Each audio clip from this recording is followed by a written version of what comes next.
Hey guys, Trevor here. And in this video, I'm going to show you how to check your Gmail password on mobile. Now, if you're on an Android phone, you're just going to swipe up to get to the app drawer. However, if you're on an iPhone, you can just swipe to the left until you get to the app library.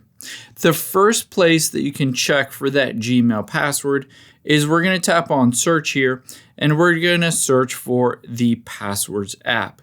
Now, I have a Samsung Galaxy, and you can see the Samsung Pass app here. So let me just unlock it. I can check for that password within Samsung Pass, or if you have Google Pixel or any other Android or iPhone, it should have a Passwords app.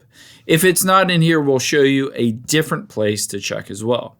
So you can see if I go down to sign in info, apps and websites, and private cards, etc., you can go into any of these. I don't really use this, so it is not in here, but you might find that it is in here, and you can just reveal what the password is right in here.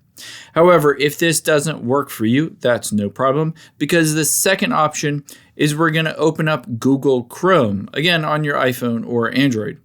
Now, within Google Chrome, we can check to see all of those passwords that are stored in your Google account. To do that, we're going to tap on the three dots at the top right. If you're on an iPhone, it might be at the bottom right there. And now from here, let's tap on Settings.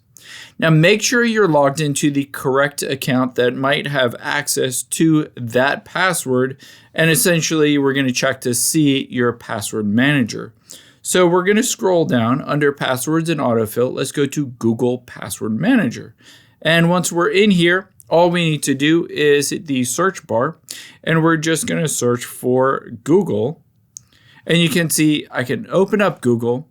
I can use my fingerprint here to unlock this. Let me just use my fingerprint real quick and open it up, and I'll be able to see all of those Google accounts, including my Gmail and my password. I can just tap on the copy button or the little I button to reveal what that password is.